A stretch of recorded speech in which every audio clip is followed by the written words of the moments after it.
Bismillahirrahmanirrahim. Assalamualaikum warahmatullahi wabarakatuh. Waalaikumsalam Alhamdulillah. warahmatullahi wabarakatuh. Alhamdulillahilladzi 'allamal insana ma lam ya'lam. Asyhadu an la ilaha illallah wa la syarikalah wa asyhadu anna Muhammadan abduhu wa rasuluhu la nabiyya ba'da. Saudarain kalian, kita panjatkan bersyukur kehadirat Ilahi Rabbi.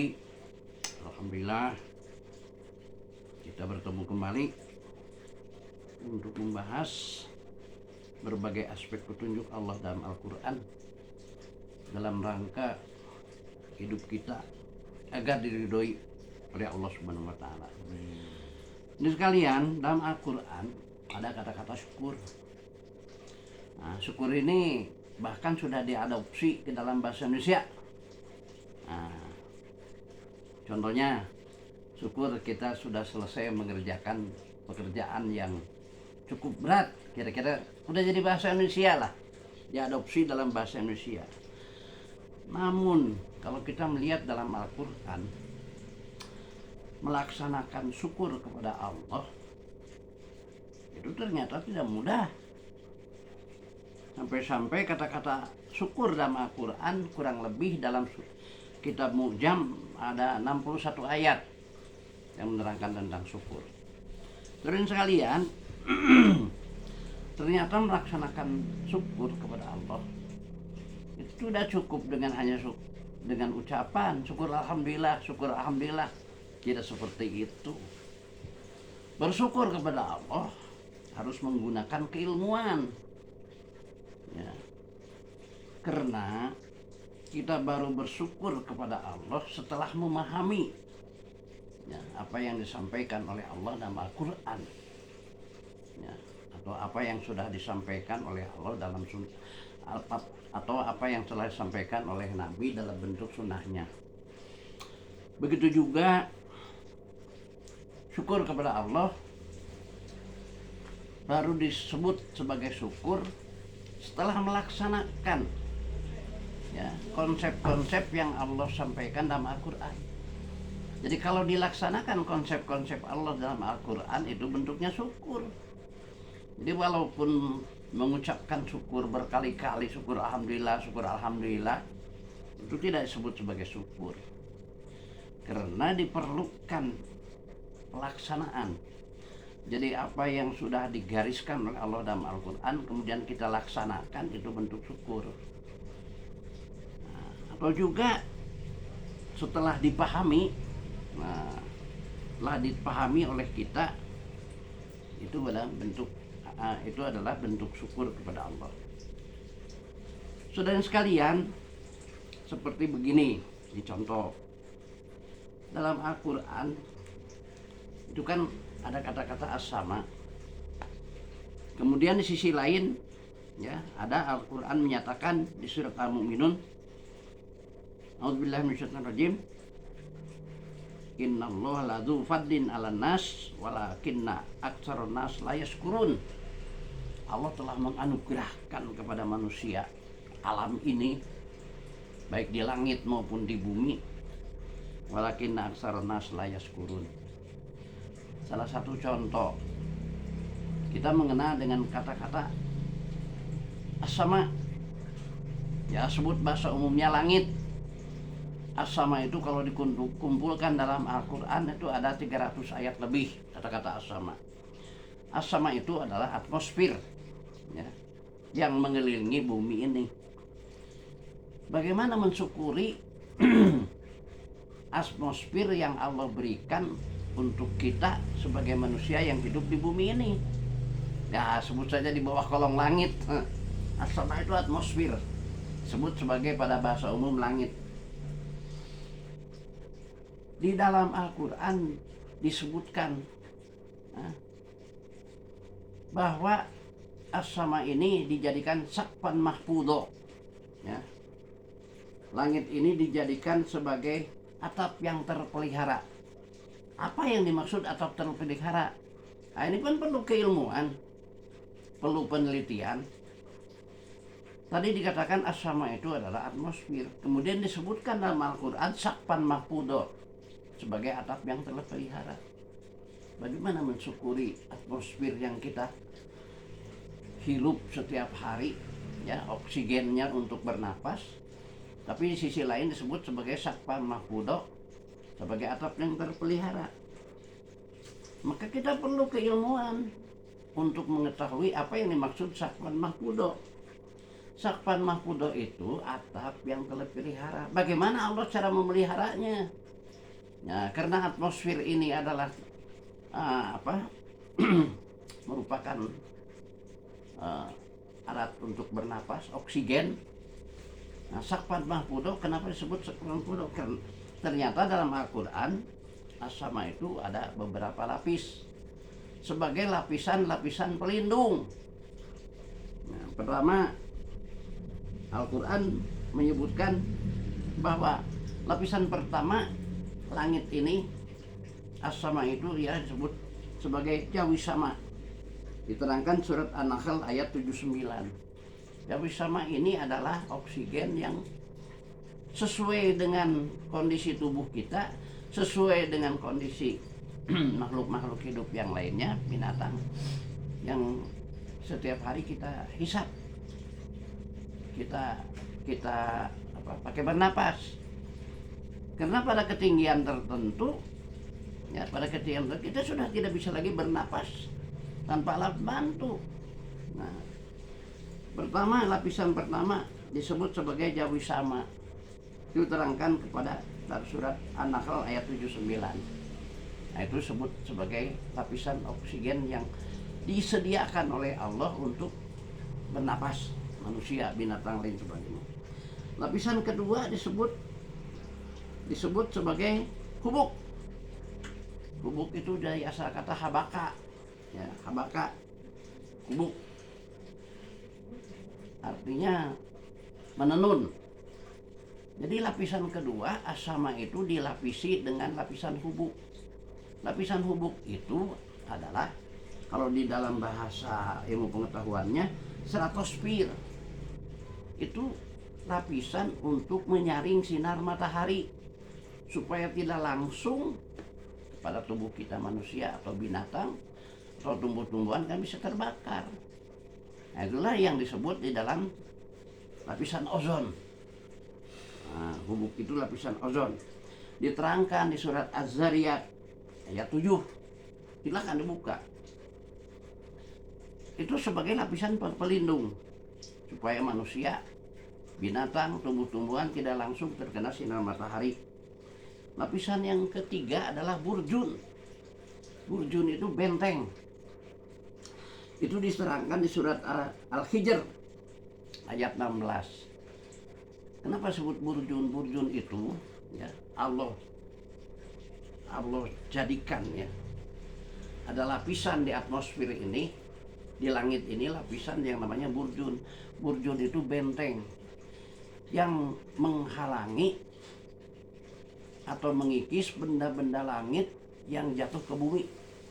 Apa benda-benda langit itu? Ya, meteor benda langit.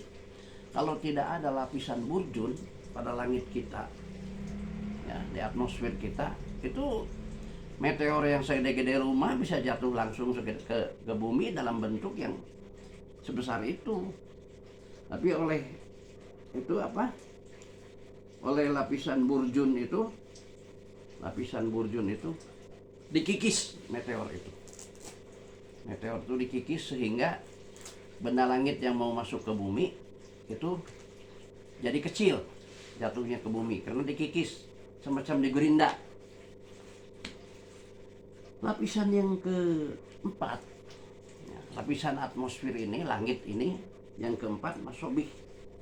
Ya, masobih itu bahasa ilmu pengetahuannya ionosfer. Ya, ionosfer. Diterangkan di surat Al-Muluk ayat 5.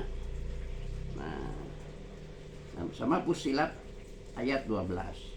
Ionosfer ini ya, partikel-partikel yang bermuatan listrik. Itu oleh Allah dibuat lapisan yang namanya masobih atau ionosfer itu rujuman lisayatin dalam Al-Quran untuk mengusir setan, setan jin supaya tidak bisa masuk ke bumi ini. Jadi kalau Al-Quran menerangkan bahwa setan jin itu tidak bisa masuk ke bumi ini, di sini. Karena ada lapisan masobih, rujuman lissayatin, untuk mengusir setan. Tapi setan jin itu mempunyai kemampuan menggoda dari jarak jauh, ya, masuk ke frekuensi otak. Makanya disebutkan alladzi waswisu fi sudurin nas. Sudur itu bukan dada, tapi bagian daripada otak. Nah, saudara sekalian, sesudah mengetahui lapisan-lapisan atmosfer atau langit ini ternyata ada 4 lapisan, bukan 7 lapis, di mana setiap lapisan merupakan pelindung yang Allah buat, ciptakan untuk makhluk yang ada di dalamnya, manusia, hewan, tumbuh-tumbuhan. Maka disinilah kita mengucapkan syukur alhamdulillah. Begitu hebat kesayangan Allah kepada kita hidup di muka bumi ini.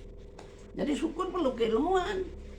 Kita baru mengucapkan syukur setelah mengetahui bahwa langit ini, atmosfer ini disebut sebagai sakpan mahfudho, atap yang terpelihara, karena diberikan lapisan-lapisan untuk melindungi manusia, hewan, dan tumbuh-tumbuhan yang di bawahnya. Ya. Pertama, lapisan untuk bernapas.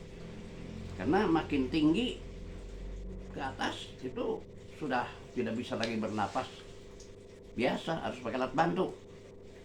Yang kedua, dikasih lapisan dengan lapisan yang namanya hubuk. Hubuk itu penyaring sinar matahari yang disebut di dalam pengetahuan stratosfer. Itu ketinggiannya 10 sampai 50 km. Itu yang disebut lapisan ozon, agar sinar matahari tidak langsung ke bumi. Lapisan ketiga, burjun, benteng. Itu diterangkan di surat Al-Hijr ayat 16. Lapisan yang bisa memperkecil benda-benda langit yang jatuh ke garis edar bumi. Apa benda-benda langit itu? Meteor. Nah, ini juga kan perlu keilmuan. Apa yang disebut meteor ya harus belajar dulu. Allah saking sayangnya supaya meteor tidak jatuh segede-gede meteor yang asli masuk ke garis edar bumi, dikikis dengan lapisan burjun. Lapisan yang keempat, masobih, ionosfer.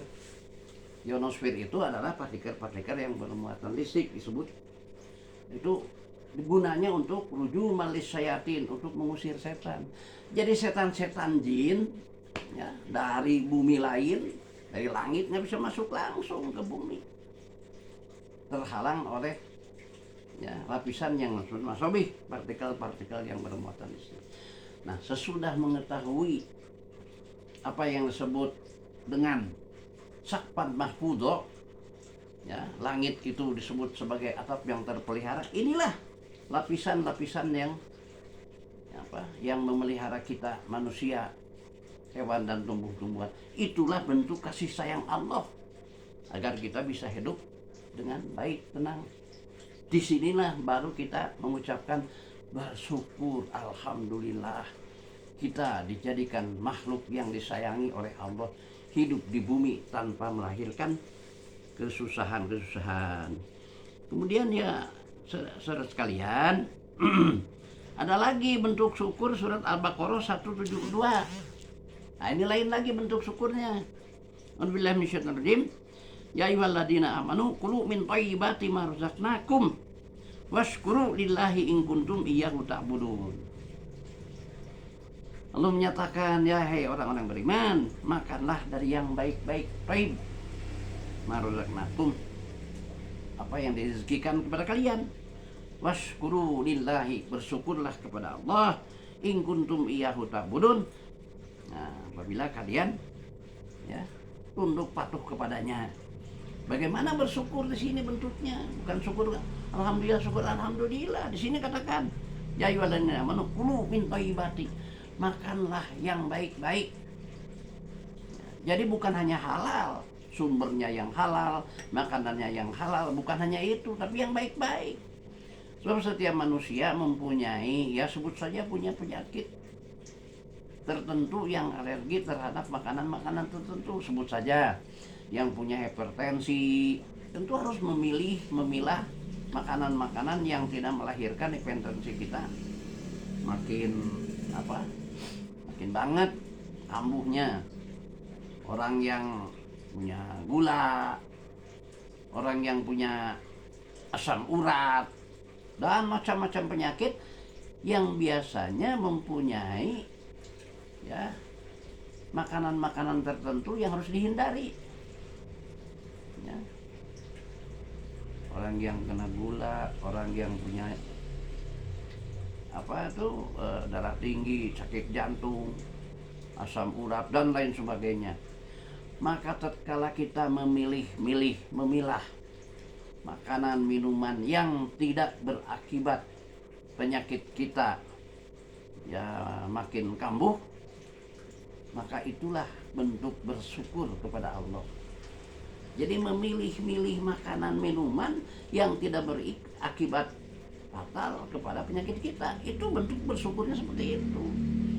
Bukan tidak cukup mengucapkan syukur alhamdulillah lah, yang penting halal kita makan aja lah, bagaimana nanti, nggak bisa begitu. Bagaimana nanti, yang penting halal, nggak bisa begitu. Kulu min thayyibati, makanlah yang baik-baik bagimu, yang tidak melahirkan efek samping kepada kita.